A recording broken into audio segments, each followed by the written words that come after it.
네, 안녕하세요. 오늘 드디어 첫 수업을 시작하게 됐네요. 네, 2021년도 첫 수업이고요. 첫 강의 운동 생리학으로 시작하도록 합니다. 네, 오늘 운동 생리학을 이제 2021년도 처음 시작이긴 하지만 전에 합격 설명회 때 제가 좀 설명을 했죠. 앞부분 기초 내용을 좀 다졌는데 그것을 안 들으신 분 한번 이렇게 손을 네, 들어보시죠. 각자 처한 곳에서. 네. 어, 네, 꽤 있을 것 같아요. 그래서 간략하게 정리하고 오늘 또 같이 이렇게 진도를 나가도록 하겠습니다. 자, 오늘 만약에 정말 이 수업이 생리학의 처음이다. 생리학, 운동 생리학 1도 몰랐다. 1도 몰랐다 하신 분들은 어려울 거예요. 음, 예언하기로 좀 어려울 수 있습니다. 네, 왜냐하면 오늘 나갈 진도가 상당히 중요하고 가장 어려웠고 또 끝까지 나를 고생시키는 그런 파트예요. 네, 이게 근육계에서도 나오고 에너지 대사는 그쵸 세포에 관한 이야기이기 때문에 우리 몸은 다 세포잖아요. 그 얘기를 계속해야 되니까 어, 근육계에 가서도 이 내용은 또 나오고요. 심혈관계에서도 또 나와요. 그래서 여기 같이 막 근육도 들어가고 심혈관계도 들어가고 그러니까 복잡하고 왠지 어렵게 느껴질 수 있겠지만 정상이다. 지극히 정상이시고요. 생략을 좀 아신다. 그러신 분들은 확인해 가면서 공부하기에는 좋을 거예요. 왜냐하면 물론 기초부터 얘기를 하겠지만 이 생략이요 막 딱딱 잘라져 있질 않아요. 예, 다 이렇게 연결되어 있어요. 예. 운동 처방으로도 갔다가 그게 같이 젖산으로 빠졌다가 뭐 이렇게 트레이닝과 또 앞에 에너지 대사와 이런 것들이 다 연결이 되어 있기 때문에 처음부터 이거를 완벽하게 이해하는 거는 좀 어렵죠. 예. 하지만 여러분들 최대한 잘 이해시킬 수 있도록 이해할 수 있도록 예. 이렇게 좀 재미있게 설명을 하도록 준비를 했습니다. 네. 그러면 좀 모른다. 질문 사항 있으신 분들은 아시죠? 예. 선생님, 그 질문 게시판이 있어요. 예, 질문 게시판에 이렇게 올려주시면 제가 또 성심성의껏 답을 해드리니까 예, 좀 걱정은 마시고. 네. 오늘은 좀 어려울 수 있다. 하지만 되게 재밌어요. 예. 되게 재미있는 부분입니다. 네, 내 몸에서 이런 일이 일어난다니. 생리학은 그런 것들에 좀 감동을 받죠. 와, 대단하다. 내 몸에서 이런 일이 일어났고, 내가 그래서 공부를 할 수 있었고, 내가 그래서 100m를 달릴 수 있었고, 이러한 재미있는 내용들이 담겨져 있기 때문에 같이 이해하면서 시험에 나올 것들 또 위주로 또 체크해 가면서 또 기출 문제까지 풀어보면서 맞춰야 됩니다. 네, 오늘 무려 공부 시간이 어마어마해요. 예, 그러니까 오늘 수업을 하시고 어떻게 해야 된다? 반드시 즉각적인 복습이 이루어져야 합니다. 예, 복습이 안 이루어지면은 다 날아가 버려요. 너무 허무하죠. 예, 그래서 탄탄한 복습 이거 너무너무 중요해요. 예, 그리고 오늘 이제 수업할 때 집중하셔야 돼요. 왜? 우리가 이게 직강이 지금 불가능하기 때문에 안타깝게도 직강이 불가능하기 때문에 각자 처한 곳에서 어떻게 해야 된다? 마치 직강인 것처럼 집중을 하셔야 돼요. 예, 자신이 긴장, 이렇게 누워서 하면 안 되고, 뭐 먹으면서 하면은, 좀 곤란하겠죠. 예, 최대한 각성하셔가지고 집중할 수 있는 그 장소를 찾아야 돼. 그래서 나만의 공간, 나만의 시간에 최대한 집중을 하셔서 그 수업을 하셔야 합니다. 네. 집중을 잘 하려면은 일단 좀 필기를 하시면서 하시는 것도 좋고 아니면은 제 얼굴을 뚫어져라 쳐다보는 것도 좋고 네 아무튼 핸드폰은 잠시 멀리 하시고 집중하시길 바랍니다.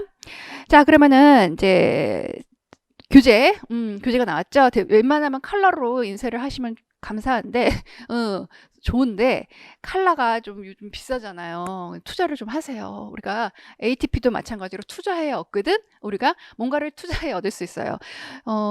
책값이다 생각하시고요. 그냥 투자하세요. 그래서 빨간색은 중요한 것, 표는 또 무슨 색깔, 파란색은 설명 이렇게 돼 있어요.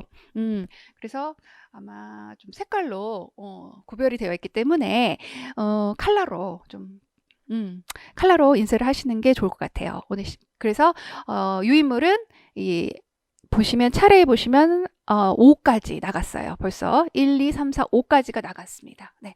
다음에 또 쭉 해가지고 빨리빨리 웬만하면 예습을 할 수 있도록 만들기 위해서 예습을 하시라고 좀 이렇게 넉넉하게 했거든요. 네.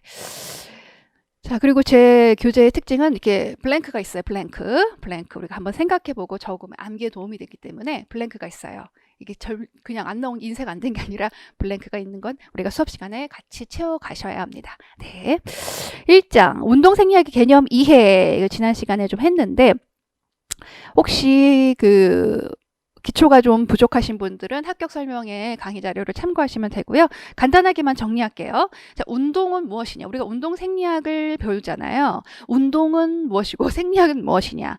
그러므로 인해 시험 문제는 어떻게 나오느냐? 이런 것들을 고민하게 되죠. 자, 그래서 운동은 무엇이다? 운동은 무엇이다? 계획적이고 규칙적인 거예요. 예. 어느 날 하루 몰아서 막 운동하고 운동이라고 하는 것들을 하고 막 산에 올라갔다 오고 아니면 체육대회라고 뭐 선물 준다고 막 달리기 하고 그거는 이제 운동이라고 볼 수가 없죠. 왜?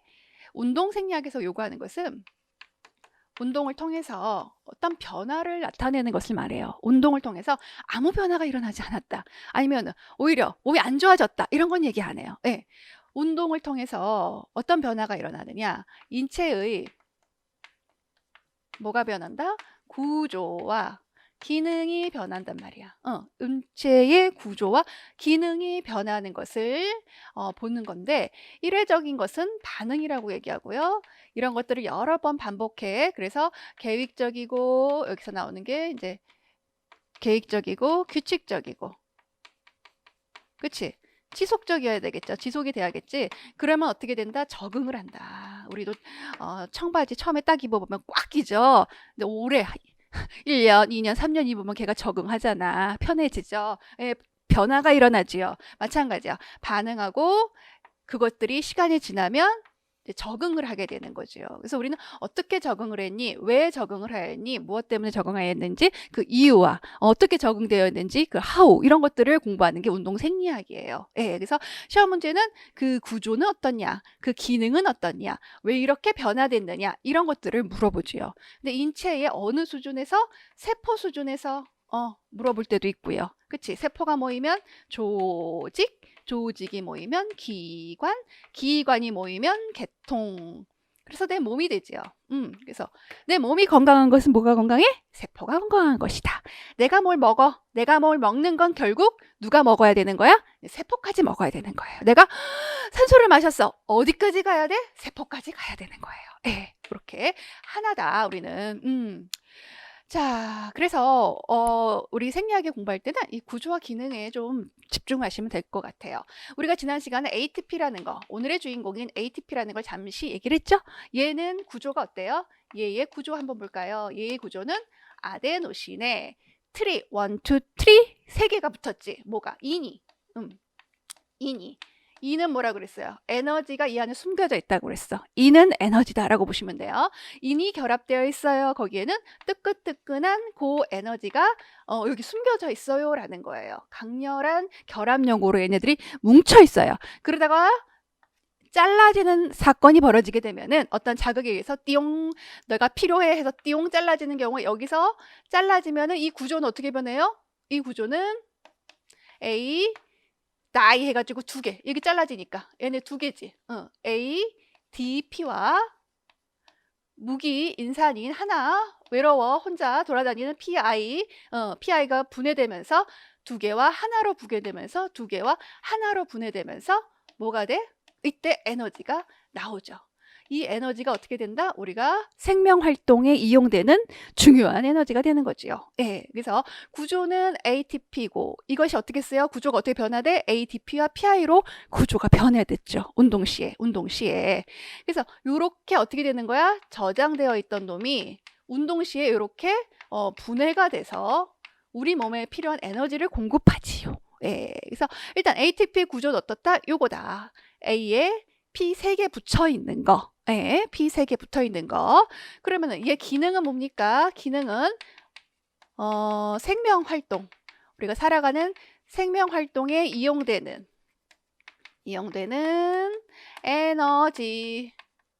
에너지를 합성하죠. 에너지를 생성한다. 생명 활동에 이용된 에너지 바로 요거. 얘네들이 분해되면서 나오는 이 에너지를 가지고 우리는 생명 활동을 할 수 있었던 거예요. 생명 활동이 뭐야 근데? 생명 활동. 요거는 이제 세포의 어떤 재생, 재생 또는 세포의 성장 이런 거 우린 느끼지 못하지만 세포 안에서의 물질 이동 이런 것들 우리가 또 잘 아는 중요한 근수축도 이 ATP가 이렇게 띵 분해되지 않으면 절대 일어날 수가 없어요. 네. 그래서 근수축 또 우리가 공부해요. 정신활동 이런 거 다 ATP가 분해될 때 나오는 에너지로 즉 이 생명활동에 해당되는 에너지가 생성됨으로 인해서 할 수 있는 것들이죠. 요거 안 되면 우리 어떻게 되겠어요? 살 수가 없겠지. 그래서 이러한 일들, 이러한 기능을 담당하는 것이 ATP죠. 자, 그래서 생리학은 어떻게 한다? 그 구조와 기능을 잘 나누어서 공부하면 된다라는 거예요. 네. 그런 내용이 있습니다. 그래서 앞장을 보시면 3장에 그것이 정리되어 있는 거죠. 그래서 지난 시간에는 그 반응과 적응에 대해서 기출문제, 장년 문제를 가지고 좀 설명을 했죠. 이 부분은 이제 트레이닝과 심혈관계의 적응 파트에서 다시 제가 기출할 때 언급을 할게요. 지금, 그래요. 그때 하는 게 더 좋을 것 같아. 자, 여기 이제 그 다음에 1번 운동생리학하고 그 밑에 내용 지금 설명한 거고요. 항상성이라는 개념이 나옵니다. 항상성 볼게요. 호메오스테이시스. 스테이시스라는 것의 어원은 same이에요. 자, 항상성에 대해서 한번 공부를 해볼게요. 항상성. 항상성. ATP는 좀 이따 다시 만나기로 하고 항상성 봅시다. 호메오스테이시스라는 것은 여기 스테이시스이죠. 항상 같다. same의 뜻이에요. same. 같아. 뭐가 같아? 내부 환경이 같아. 내부 환경의 계속적인 유지가 항상성의 개념입니다. 예. 내부 환경이 그럼 뭐야? 내부 환경, 내적 환경. 우리 몸에는 이러한 내적 환경, 내부 환경이라고 합시다. 내부 환경이라는 것이 존재해요. 우리 내 몸 안에, 내 몸 안의 환경, 내 몸의 몸 안의 환경이 존재해요. 그럼 내가 이렇게 안정되게 살고 싶은데 때로는 체온이 막 올라가려고 해요. 때로는 수소라는 어떤 이러한 원자, 분자 이런 것들이 막 증가해요. 어쩔 때는 얘 친구 있죠? CO2 얘도 증가해요. 어쩔 때는 그런 것들이 많아져서 또 어쩔 때는 젖산이라는 놈이 또 증가하려고 한대요. 그리고 어떨 때는 내 몸의 혈당, 당분, 당 떨어졌어. 그러니 얘죠. 당이 막 떨어지고 있어요. 좀 조용하게 살고 싶은데 막 여기저기서 사건사고가 터져요. 그쵸. 우리 인생과도 마찬가지로. 그래서 얘네들이 이렇게 변화가 일어나요. 그래서 이 안에는 어떻게 내부 환경이 어쩔 때는 이렇게 되고 올랐다가 어쩔 때는 내려갔다가 배고파, 배불러 이렇게 왔다 갔다 하는 거죠. 배고프다라는 사인이 와요. 그럼 우리 인체는 어때요? 그걸 채워 먹죠. 먹어요. 그러면 다시 배가 불러요. 이렇게 어느 정도의 업앤다운은 있지만 극단적으로 떨어지진 않는단 말이에요. 그치? 그리고 체온이 어느 때 운동을 하면 체온이 올라가지요. 한없이 올라가요? 아니에요. 그치? 올라가고 몸이 뜨끈뜨끈하지만 계속 올라가진 절대 않아요. 계속 올라가면 병난 거죠. 그래서 어느 정도는 올라가지만 다시 내려오더라는 거죠. 그래서 오르락 내리락 하면서 뭔가 역동적인 것 같지만 그 안에 안정성을 취한다. 그래서 항상성은 그 특성이 역동적 안정성이라고 보는 거지요. 그래서 역동적 안정성이다. 그래서 우리가 내부 환경이라고 그러면 또 애매하잖아. 이게 뭐냐? 대표적으로 뭐다? 혈액입니다. 혈액. 그래서 내 피만 검사해도 내 건강 상태를 그렇게 다 알 수 있었던 거죠. 내 혈액에 지금 뭔가 급격한 변화가 일어났다. 혈액에 어떠한 변화가 일어났다. 이거는 항상성이 어떻게 됐다는 거야? 항상 유지해야 되는 그 수준을 넘어갔다. 이게 깨졌다라는 거죠. 그러면 난 어떻게 되는 것이다? 질병에 걸린 것이다 라는 거죠. 그래서 이 항상성을 유지해 주는 것이 엄청 내 건강에는 중요한 거였던 거죠. 자, 그러면은 혈액에 이러한 변화로 이제 혈당을 한번 예를 들어 볼까요? 혈당은 공복시 100이라는 수준을 유지하는 게 이제 정상이죠. 근데 얘가 이제 밥을 많이 먹어. 막 케이크 먹고 초콜릿 먹고 엄청 먹었어. 그러면 당이 올라가겠지. 130, 막 140 올라갔어. 한도 끝도 없이 올라가면 우리 몸이 어떻게 죽는다. 이럴 수는 없다. 우리 몸이 고혈당이 되면은 피가 걸쭉해져서 순환이 안 되고 이제 그쵸? 질병과 사망을 할 수가 있기 때문에 우리 몸이 신호를 줍니다. 당내려라는 많은 그 필요한 애들을 출동시켜가지고 얘를 떨어뜨리죠. 이 떨어뜨리는 혈당 유지 떨어뜨리는 과정에 핵심적인 계통 두 가지가 있습니다. 두 계통이 있어요. 첫 번째는 뭐다? 신경계. 두 번째는 뭐다? 내분비계.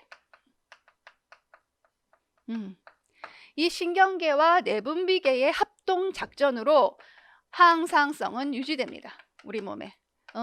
잠을 잘 때도 유지되는 거야. 항상 풀가동이야. 신경계와 내분비계가 우리 몸의 내부 환경을 일정하게 맞춰주는 그 항상성이 유지된다는 거죠. 얘네들이 합동작전으로. 어떠한 방법으로 그러면은 얘네들은 구체적인 어떠한 방법으로 이렇게 조절을 하느냐. 항상 안정된 상태를 유지할 수 있도록 나타내느냐. 어떤 방법이냐. 답은 무슨 반응이냐? 어떤 방법, 어떤 반응이냐라고 물어봤을 때는 음성, 되먹이 반응입니다. 라고 답을 하시면 됩니다. 혈당이 올라가요. 쭉 올라가요. 이거 계속 놔두면 안 되죠? 네가티브, 음성, 마이너스로 내려준다라는 거죠. 내려주는 방법. 여기에서 누가 일한다고? 신경계와 내분비계가 명령을 내려요. 우리 몸에 명령. 얘네들 대빵들이거든요. 명령을 내리면 우리는 따르게 돼 있어. 우리는 신경계와 내분비계의 노예와 같아요. 어떻게 보면은 명령하는 대로 움직여요. 네, 그래서 신경계와 내분비계가 명령을 하기 때문에 위로 올라갔던 놈이 다시 백을 하게 되죠. 마이너스. 그래서 음성 되먹이 방법으로 뭐가 유지된다? 항상성이 유지된다. 체온이 올라가요. 안 돼. 내려가. 명령 내리면 주르륵 내려오는 거죠. 예. 그래서 어느 정도 변화는 있지만 일정 범위 내에서 움직일 수 있도록 세팅되어 있다. 그게 뭐다? 항상성이다. 라는 거죠. 거기 보시면 나와 있지요. 잘 정리되어 있습니다. 초록색 보세요. 항상성, 내부 환경의 계속적인 유지, 역동적 안정성 나오고 세포들의 내적 환경을 안정되게 유지하려는 경향. 세포들 하면 좀 어려우신 분은 인체의라고 바꾸셔도 돼요. 인체의 내적 환경은 주로 혈액을 가지고 생각하시면 됩니다. 혈액의 지질 농도, 혈액의 pH, 혈액의 이산화탄소 농도, 혈액의 온도 이런 것들이 일정하게 유지된다라는 거죠. 유지되어야 되고 그러한 성향이 우리 몸에 다 세팅되어 있다라는 겁니다. 자, 그렇죠. 여러분들 근데 인생도 그래요. 인생도 항상성 잠시 벗어날 수 있지만 다시 돌아오면 돼요. 그렇죠. 그리고 뭐 잠도 그래요. 잠도 막 잠도 앉아야지만 어느 정도 인간은 잘 수밖에 없는 그게 항상 유지되고 있죠. 왜? 이제 몰아서 자게 돼요. 앉아고 공부하면 꼭 몰아서 자게 되더라고요. 또 굶으면 몰아서 먹게 되고. 예, 그래서 항상성을 유지하는 것이 우리 건강에 되게 중요한 것 같아요. 자, 그 밑에 보시면 어쨌든 그 얘가 나오죠. 상승된 체온, CO2, 산염기의 pH 7.3 유지, 혈압 120에 80, 혈당 100mg/dL 이렇게 나오는데요. 이거는요, 이제 어떤 생략 어떤 약간 상식과 같은 거예요. 상식. 그래서 이런 것들을 암기가 되어 있으면 이해하는 데 도움이 되죠. 하지만 시험에 이런 것들이 막 구체적으로 나오진 않아요. 하지만 우리가 그냥 얘기하는 거예요. 이런 것들은.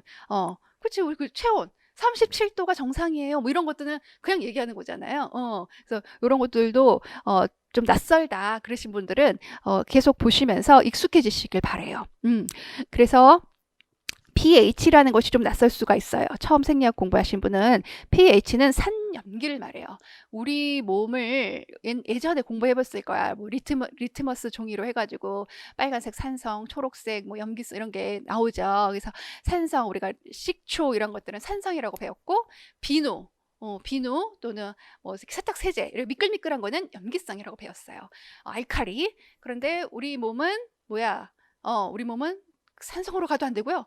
알칼리로 가도 안 해요. 어떻게 딱 한 중성 정도, 약 알칼리라고 얘기하거든요. 7.3 정도의 약 알칼리를 유지해야 우리 몸은 모든 세포들이 정상적으로 살 수 있는 환경이에요. 예. 그렇기 때문에 그 환경을 유지하는 것이 항상성의 개념에 들어가 있기 때문에 나와 있는 겁니다. 그래서 이 정도 유지해야 되는 것이고, 항상 일정하게 이 수준을 유지해야 되는 예만 좀 몇 가지 기억하시면 될 것 같아요. 그 밑에 보시면은 운동 강도가 증가하면 어떻게 된다는 거야? 항상성이 깨진다라는 거예요. 운동은 전쟁 상태, 우리 몸을 이렇게 가만히 있는 안정시 호흡에 있던 안정시 맥박의 상태에서 브레이킹 깨지고 뭔가 전쟁 상태를 만들어주는 게 운동이죠. 즉 운동을 하면 어떻게 된다? 이 항상성이 깨지나 잠시 깨져요. 잠시 깨져다가 어떤 항상성의 원리로 인해서 다시 돌아오죠. 깨졌다 돌아왔다 깨졌다 돌아왔다 하면서 우리 몸이 어떻게 된다? 더 강하게 튼튼해진다라는 개념이죠. 그래서 우리 몸은 그렇게 적응이 됐던 거죠. 예. 그래서 항상성이 잠깐 깨지지만 운동한 상태에는 하지만 돌아오는 과정에서 우리 몸은 더 강해지더라라는 겁니다. 그래서 운동 강도가 되면 어떻게 깨지느냐? 젖산 증가하고요. 거기 3G로 쭉 나오죠. 젖산 증가해요. 젖산은 이제 수소 덩어리라고 생각하시면 돼요. 그러니까 수소도 당연히 증가하겠죠. 자, 수소 증가해요. 몸이 피곤한 상태예요. 호흡에 있어서는 CO2가 많이 배출되는 상황입니다. CO2 증가해요. pH는 떨어져요. 자, pH가 떨어진다는 것은 아까 알칼리, 산과 알칼리인데 pH가 떨어진 것은 우리 몸이 산성화됐다는 것을 의미하고요. pH가 증가돼요라는 것은 우리 몸이 알칼리성,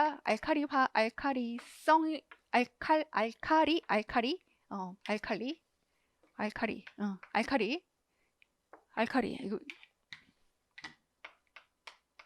알칼리죠. 알칼리로 변한다는 얘기입니다. 예. 그래서 pH가 낮아졌어요. pH가 증가됐어요라는 이 얘기가 이제 많이 나온단 말이야. 많이 나와. 근데 주로 이게 나올 거예요. 왜냐? 우리는 운동 상황이기 때문에. 운동 상황이면 요게 낮아진다는 거지. 낮아진다. 그럼 우리 몸이 산성화됐어요. 산성화되면 우리 몸은 어떻게 한다? 피곤해요. 이 얘기거든.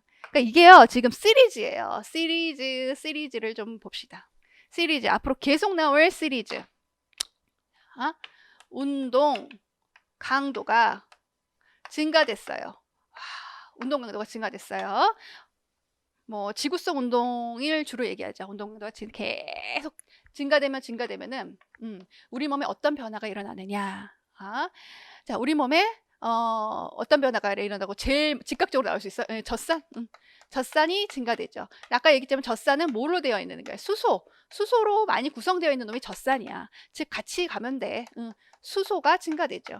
예, 그 수소가 증가되고 그러면 얘를 중화하는 과정에 의해서 다 산성 물질이거든요. 얘네들 물에 넣고 이렇게 저으면 산성, 리트머스에 빨간색이 나온다고 보시면 되는 거야. 젖산이 증가해요. 수소가 증가해요. 수소가 증가하면은 이거를 중화하는 과정에 있어서 CO2가 또 증가합니다. 그럼 후 해서 막 배출하려고 그러지. 배출하는 양을 우리는 환기라고 하거든. 그래서 환기량도 이제 증가하게 되는 거지. 그리고 이런 것들에 관련돼서 이제 젖산, 수소 증가해요. CO2 증가해요. 환기량이 증가해요. 그러므로 인해서 심박수 어떻게 되겠어요? 심박수도 증가해요. 세포들이 산소와 영양소 공급을 많이 달라고 하기 때문에 운동 강도가 올라가면 그래서 심박수까지 이제 증가하게 되는 거죠. 이러한 여러 가지 또 pH는 어떻게 된다? 낮아진다라는 거죠. 산성화된다라는 거죠. 몸이. 그래서 이러한 여러 가지 무슨 변화? 화학적인 변화들이 일어난다라는 시리즈를 한번 좀 안고 가세요. 좀 어려울 수 있지만 강도가 높아지면 젖산이 증가되고 수소, CO2, pH의 변화들이 일어나고 그로 인해서 호흡, 환기량이 증가되고 심박수도 증가된다까지 계속 나오는 얘기입니다. 계속. 이걸 따로따로 공부하면은 양이 많아. 같이 이렇게 이어서 생각하시면 편해요. 자, 밑에 간내가 나오죠? 간내는 그 빨간색 글씨 좀 볼게요. 파란색 글씨는 뭐냐면 설명이야. 책에 막 이렇게 딱 정리되어 있는 게 아니라 제가 여러분들 이해를 돕기 위해서 설명해 주는 거. 이게 요약본이기 때문에 나중에 보면 또 이해가 안 되는 부분이 있어요. 그래서 파란색으로는 좀 간간히 설명을 해놨습니다. 자, 빨간색 밑에 보시면 시상하부는 나오죠. 우리가 지금 뭘 배워? 항상성을 배우죠. 이 항상성 신기하지 않습니까? 막 올라가려는 온도를 알아서 내려주고, 올라가는 혈당을 알아서 내려주고, 또 너무 떨어진 혈당은 올려주고, 이 자동 오토매틱 시스템, 이거 너무 신기하죠? 이걸 누가 하느냐? 바로 간내의 시상하부라는 기관에서 담당을 하고 있습니다. 예, 시상하부. 시상하부는 자율신경계, 이렇게 자율적으로 조절해주는 걸 자율신경계라고 하거든요. 자율신경계의 최고 중추로 체온 조절, 삼투압 조절, 항상성을 유지한다라고 나오죠. 네. 그래서 시상하부라는 거. 기억하시면 될 것 같아요. 자, 자율신경계의 최고 중추로 체온 조절, 삼투압 조절, 항상성을 조절하는 기관은 무엇입니까? 답은 시상하부 이렇게 되는 거죠. 자, 2020 기출 나왔는데요. 이거는 심혈관계 할 때 하도록 할게요. 너무 궁금하다라고 생각하시는 분은 학교 설명회 때 설명을 잠깐 참고하시면 될 것 같고요. 자, 그 뒤로 세포 나오고 쭉 나오는데 넘어가셔도 될 것 같고요. 이런 표시 있죠? 크로바, 소나무? 이런 표시로 되어 있는 부분은 생물입니다. 기초 생물. 우리가 생리학, 운동 생리학을 잘 이해하기 위해서 제가 집어넣은 내용이니까 그냥 보시면 될 것 같아요. 2번, 체력의 분류 나오지, 체력. 그러면 우리가, 체력은 무엇이냐? 체력은 무엇이냐라고 물어봤을 때 우리가 생각나는 게 딱 두 가지로 정리하면 돼요. 건강 관련 체력, 그쵸? 건강 체력의 개념이 있고요. 운동 기능의 개념이 있죠. 예, 운동 기능의 체력. 그래서 건강 체력은 뭡니까? 초등학교, 중학교, 고등학교, 고등학생뿐만 아니라 할머니, 할아버지까지 전 국민적으로 좋아야 되는 체력. 그게 바로 건강 체력이죠. 예, 근력, 근지구력, 심폐지구력, 유연성, 신체 구성. 매해 돌려가면서 문제 나와요. 그리고 개념 쓰시오 하면은 이제 칼같이 써야 돼. 그 중에 근지구력이 조금 조심해야 될 게 키워드가 뭐래요? 지속 반복이야. 그치? 알아도 못 쓸 수 있어. 그래서 좀 알아두시고요. 측정 방법이랑 연결해가지고 이해하셔야 될 것 같아. 자, 구분 건강 체력과 운동 기능 체력이 있고 건강 체력에는 이 5가지 요소가 있다라는 것을 꼭 알아두셔야 되고요. 5가지 체력 요소를 어떻게 응용해서 시험 문제가 나오느냐. 이제 이번에는 유연성을 내겠다. 이렇게 해서 유연성을 가지고 문제를 만드세요. 네. 이번에는 신체 구성을 가지고 문제를 내겠다 해서 그걸로 문제를 만들어요. 네. 이것이 이제 핵심인 거죠. 그래서 핵심 개념을 알고 거기에 파생된 문제를 적용해서 연습을 하셔야 된다는 거야. 그쵸? 심폐지구력에 대해서 문제를 내겠다. 그러니까 체력 요소별로 굵직굵직하게 테마를 잡아서 문제를 내는 추세죠. 예, 그래서 유연성 한번 터졌고 신체 구성도 터졌고 심폐지구력도 나오고 그치? 늘 나오고 이런 부분이죠. 근력 나와야겠네 이제. 근력도 나왔죠. 근력도 나왔죠. 예, 근지구력 이런 것도 나오고 이 테마들이 돌려가면서 나와요. 자, 그리고 한 번씩 볼까? 근력은 근육이 최대로 수축할 때 발생하는 힘. 근지구력은 지속 또는 반복할 수 있는 능력. 지속을 하는 것도 근지구력. 매달리기, 지속. 그치? 그리고 반복은 뭐야? 윗몸 일으키기. 반복하는 거. 그것도 근지구력이다라는 거죠. 그래서 지속과 반복이라는 단어가 연상돼야 된다. 그리고 심폐지구력 같은 경우는 산소와 에너지를 공급하는 심혈관계의 능력. 유연성은 인체의 각 관절이 움직일 수 있는 범위. 그랬네. 관절은 뭐예요? 관절? 뼈와 뼈 사이를 관절이라고 얘기해요. 그치? 거기가 이렇게 잘 움직이느냐, 거기가 관절 각도가 많이 늘어나느냐, 안 늘어나느냐, 그거를 체크하는 거죠. 체력으로. 그래서 유연성은 이렇게 관절의 가동 범위다라고 정리를 할 수가 있습니다.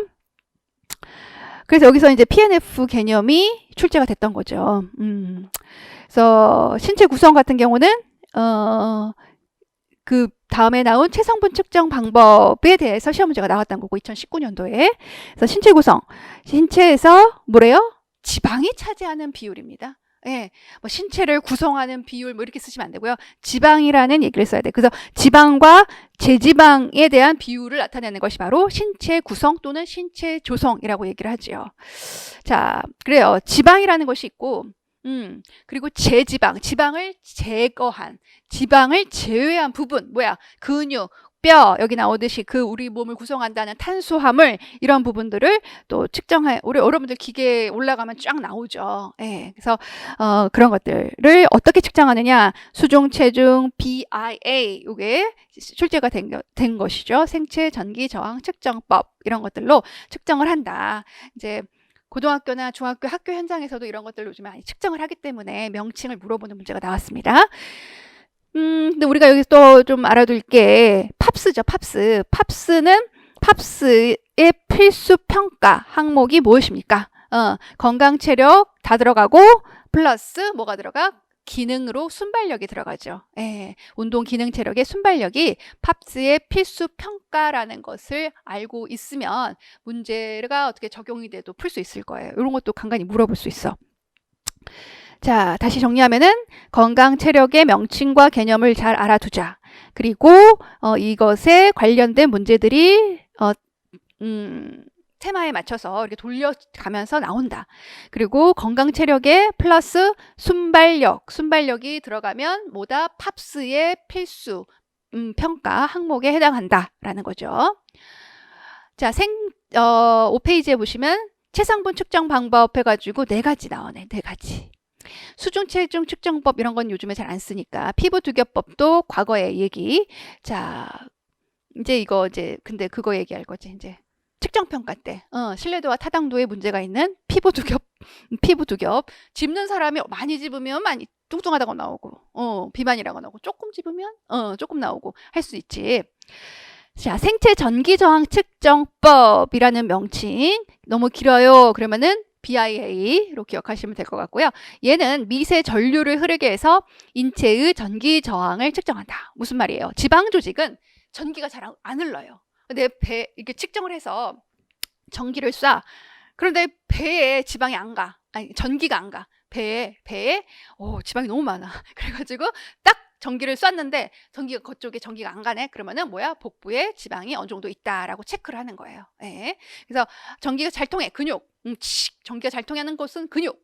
뼈는 어느 정도. 한데 지방은 전기가 안 통하니까. 예, 그렇게 갈라가지고 전기 저항이 높은 쪽으로 이제 지방이다라고 해서 측정하는 법이죠. 자, 체지방률 BMI. 이거는 이제 옛날에 이런 기계 없고 간단하게 측정하고 싶을 때 써먹었던 거죠. 이거는 문제가 있죠. 근데 키 제곱분에 미터 제곱분에 체중 킬로그램 하는 건데 같은 체중이라도 근육량이 다르죠. 같은 체중인데 근육량이 달라. 누구는 체중이 대부분이 근육질이고 누구는 다 지방덩어리야. 그러면 그것을 키랑 몸무게만 가지고 측정하는 것은 합리적이지 않죠. 옳지 않죠. 근데 옛날에 이렇게 쟀고요. 비만은 이제 30 이상. 이걸 계산했을 때 30 이상이 나오면 비만이었어요. 네. 근데 제 학부 때 요게 이제 중간고사 시험 문제였는데 찍었는데 맞았어요. 30 비만은 30 이상이 비만으로 측정이 되는 것이죠. 네. 자, 그래요. 2번 보시면 운동 기능 체력이죠. 기능 민첩성, 순발력, 팝스의 필수 평가 나오죠. 순발력은 뭐야? 순식간에, 그치? 내가 힘이 얼마나 폭발적으로 나오는지. 예를 들어 뭐야? 50m 달리기 이런 거, 그치? 멀리 뛰기 이런 것으로 측정을 합니다. 협응력, 평형성, 반응 속도, 스피드 이런 것들은 운동 기능 체력입니다. 민첩성은 뭡니까? 민첩성의 핵심은 빠른 방향 전환이죠. 와, 민첩하다 이런 거. 자기도 모르게 순식간에 벌어진 일들 이런 거 민첩성이죠. 그래서 반사적으로 어떤 날라오는 공을 잘 잡는다. 그러면은 민첩성이 뛰어나다라고 보는 거죠. 예. 저는 배구를 볼 때마다 깜짝깜짝 놀래요. 어떻게 그 빠른 공을 어떻게 잡아? 어떻게 쳐내? 이런 것도 민첩성이죠. 예. 그리고 순식간에 힘을 내서 그걸 스파이크를 때려버리는 순발력, 민첩성, 순발력 이런 것들은 뭐랑 관련이 있을까요? 신경계 쪽과 관련이 있습니다. 예. 감각적으로 해버리는 거죠. 예, 신경적으로. 자, 그리고 순발력과 관련돼서는 여러분들이 뒷부분에 플라이오메트릭이라는 매트릭스 기출과 관련해서 또 공부를 하실 거예요. 자, 그래서 운동 기능 체력에서는 지금까지 이제 순발력 부분에서는 기출이 된 바가 있다. 그리고 민첩성과 순발력이 좀 중요하다라는 것 기억을 하시면 되겠습니다. 엘리트 체육에서 주로 요구되는 기능이죠. 예, 건강 체력과는 다르다. 자, 웰리스는 뭐 최근 체력의 개념 해가지고 뭐 다 들어간 거죠. 신체뿐만이 아니라 정신, 감성적, 사회적, 지적 조화, 최적의 상태를 웰리스라고 한다. 가볍게 용어 정도 기억하시면 될 것 같습니다. 자, 2장 에너지 대사. 우리 저번에 지난 시간에 기초 강의 때 제가 이거를 했지요. 예. 자, 에너지 대사가 무엇이다? 에너지 대사라는 것은 무언가를 생성하고 이제 소비하는 과정을 대사라고 그래요. 예, 대사. 그래서 인체가 에너지를 생성하고 소비하는 모든 화학적인 과정을 에너지 대사라고 해요. 그래서 화학이 조금 들어가가지고 여러분들이 화학을 공부한 적이 별로 없을 수 있는데 화학 얘기가 잠깐 나오니까 조금 어렵다라고 느껴지는데요. 이제 별거 아니다라고 생각하시고 자신 있게 들어가시면 됩니다. 자, 핵심은 이거야. 핵심만 보고 잠깐 쉬었다가 또 들어갈게요. 여러분들이 큰 뼈대, 공부할 때 뼈대 잡는 거 중요하죠? 뼈대부터 먼저 말씀드릴게요. 자, 에너지 대사의 주인공은 역시 ATP인데요. 우리가 세포가 에너지를 만드는 그 주된 역할을 하는 데 있어서 ATP를 만들고 그 ATP를 분해해서 쓰면서 우리는 내가 지금 이렇게 강의도 하고 손도 움직이고 이렇게 생각도 하고 하는 거야. 그러니까 ATP 되게 중요하죠. 근데 이게 어떻게 만드느냐? 어떻게 만든다는 거야? 탄수화물, 지방, 단백질을 먹어서. 먹어서.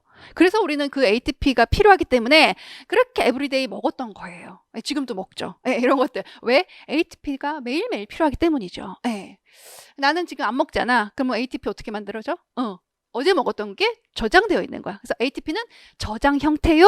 또 에너지를 생성해내는 그러한 중요한 물질이다라는 거지.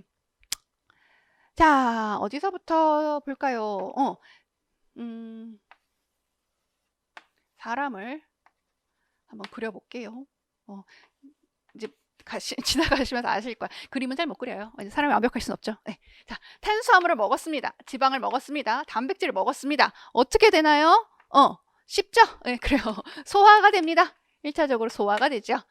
큰 덩어리들이 어떻게 돼? 잘라져요. 큰 덩어리들이 잘라지는 것을 우리는 이화 과정이다라고 해요. 네, 참고로. 자, 그래서 소화 과정을 거치면서 결국에는 뭐 위장에 가고 뭐 작은 창자에 가고 뭐 하는데 결국에는 어디로 집결돼? 얘네들은 간으로 집결됩니다. 간으로 집결돼요. 간으로. 결국에는. 그래서 간에서 무슨 과정? 해독 과정 같은 것들을 좀 거치죠. 거쳐. 그래서 이러한 여러 가지 이제 이런 것들이 다 대사 과정의 일부죠.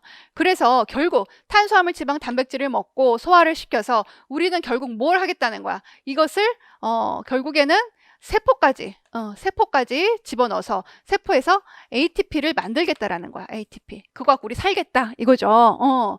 그래서 결국에는 우리가 탄수화물, 지방, 단백질을 먹어. 그래서 ATP를 만들 거야. 요게 다야. 요게 다인데 우리가 ATP가 너무너무 중요해. 그래서 산소가 없어. 산소가 없는 걸 무산소라고 해요. 산소가 없어. 산소가 없거나 산소가 있거나 우리는 무조건 ATP를 만들어야 돼. 그치? 응. 우리가 살아가니까 산소가 없을 수도 있잖아. 우리가 살면서. 산소가 없거나 산소가 있거나, 물론 대부분 있지만 산소가 없거나 있거나 우리는 무조건 ATP를 만들어야 돼. 그래서 감사하게도 우리는 산소가 없는 환경에서도 ATP를 만들 수 있고요. 산소가 있는 환경에서도 ATP를 만들 수가 있어요. 그런데 이 과정이 틀리더라라는 거죠. 이 과정이 좀 틀리다. 그래서 이 무산소 때 ATP를 어떻게 만드는지, 유산소 때 ATP를 어떻게 만드는지를 배울 거야. 자, 그런데 우리가 빵도 먹고 삼겹살도 먹고 뭐 곱창도 먹고 뭐 아이스크림도 먹어. 이 먹을 때 뭐도 같이 들어오니? 그렇지. O2. 이거 O2 모르시는 분 있나? 산소예요, 산소. 자, 모르면 알면 돼. 알면 쉽고 재밌어져요. 그래서 자, 산소도 같이 먹어. 그치? 대기 중에는 산소, 이산화탄소, 질소들이 가득 차 있지만 우리는 산소를 원해요. 그치? 산소를 먹는 거야. 다른 건 아니고. 산소도 먹고 얘네들도 먹어. 그러니까 산소도 어디까지 올게? 세포까지 올 거예요. 그치? 응. 그래서 결국 뭐 할 거야? ATP를 만드는 거예요. 예.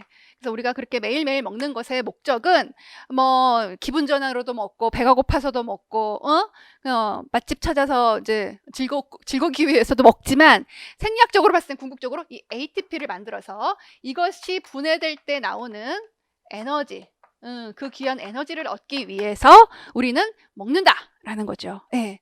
근데 얘네들이 이제 다 여행을 시작하는데 각각 어떻게 ATP를 만들어내는지, 산소가 없는 환경에서 산소가 있는 환경에서 어떻게 만들어지는지 이제 그거를 잠깐 쉬었다가 들어가도록 하겠습니다.